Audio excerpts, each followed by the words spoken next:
بسم اللہ الرحمن الرحیم۔ السلام علیکم دوستوں، آپ دیکھ رہے ہیں سید وائس 786۔ حجر اسود کا اہم تاریخی واقعہ۔ 7 ذی الحج 317 ہجری بحرین کے حاکم ابو طاہر سلیمان نے مکہ مکرمہ پر قبضہ کر لیا۔ خوف و ہراس کا یہ عالم تھا کہ اس سال 317 ہجری کو حج بیت اللہ شریف نہ ہو سکا، کوئی شخص عرفات میں نہ جا سکا۔ انا للہ و انا الیہ راجعون۔ یہ اسلام میں پہلا موقع تھا کہ حج بیت اللہ موقوف ہو گیا۔ اسی ابو طاہر نے حجر اسود کو خانہ کعبہ سے نکالا اور اپنے ساتھ بحرین لے گیا۔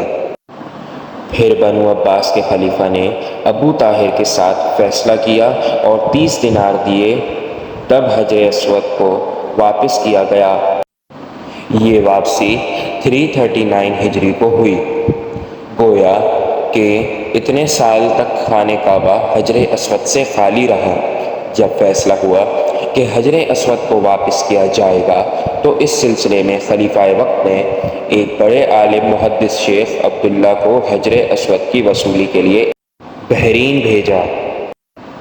جب شیخ عبداللہ بحرین پہنچے تو بحرین کے حاکم نے ایک تقریب کا اہتمام کیا جس میں حجر اسود کو ان کے حوالے کیا جائے گا۔ تو ان کے لیے ایک پتھر خوشبودار خوبصورت غلاف میں سے نکالا گیا۔ یہ حجر اسود ہے، اسے لے جائیں۔ محدث عبداللہ نے فرمایا کہ نہیں، بلکہ حجر اسود میں 2 نشانیاں ہیں۔ اگر یہ پتھر اس معیار پر پورا اترتا ہے تو یہی حجر اسود ہے اور ہم لے جائیں گے۔ پہلی نشانی یہ کہ یہ پانی میں نہیں ڈوبتا، دوسری یہ کہ یہ آگ سے گرم بھی نہیں ہوتا۔ اب اس پتھر کو پانی میں ڈالا گیا تو وہ ڈوب گیا، اور پھر آگ میں اسے ڈالا تو سخت گرم ہو گیا، یہاں تک کہ پھٹ گیا۔ فرمایا یہ ہمارا حجر اسود نہیں ہو سکتا۔ پھر دوسرا پتھر نکالا گیا، اس کے ساتھ بھی یہی عمل ہوا اور وہ بھی پانی میں ڈوب گیا اور آگ پر گرم ہو گیا۔ فرمایا ہم اصل حجر اسود کو لیں گے۔ پھر اصل حجر اسود کو لایا گیا، وہ آگ میں ٹھنڈا رہا اور پانی میں پھول کی طرح اوپر ہی تیرنے لگا۔ تو محدث عبداللہ نے فرمایا ہاں، یہی ہمارا حجر اسود ہے اور یہی خانہ کعبہ کی زینت ہے اور یہی جنت والا پتھر ہے۔ اس وقت ابو طاہر نے تعجب کیا اور بولا کہ آپ کو یہ باتیں کہاں سے ملی ہیں؟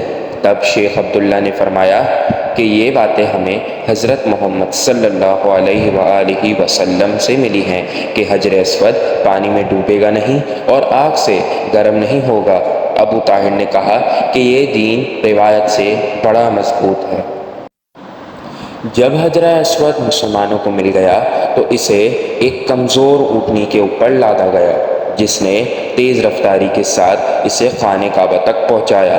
اس اونٹنی میں زبردست قوت آ گئی، اس لیے کہ حجر اسود اپنے مرکز یعنی بیت اللہ کی طرف جا رہا تھا۔ لیکن جب اسے خانہ کعبہ سے نکالا گیا تو بعض روایتوں میں ملتا ہے کہ جب بحرین لے جایا جا رہا تھا تو جس اونٹ پر لادتے جاتے وہ مر جاتا، حتیٰ کہ بحرین پہنچنے تک 40 اونٹ اس کے نیچے مارے گئے۔ امید کرتا ہوں دوستو آپ کو آج کا یہ حجر اسود کے اوپر واقعہ پسند آیا ہوگا، تو پلیز اس چینل کو سبسکرائب کر لیجئے اور بیل آئیکن کو دبانا ہرگز نہ بھولیے گا۔ اس سے ہماری موٹیویشن ہوگی اور آپ کو آنے والے دنوں میں اور بھی اچھے انٹرسٹنگ واقعات، اسلامی فیکٹس اور دیگر اسلامی ویڈیوز مل سکیں گی۔ شکریہ، اللہ حافظ۔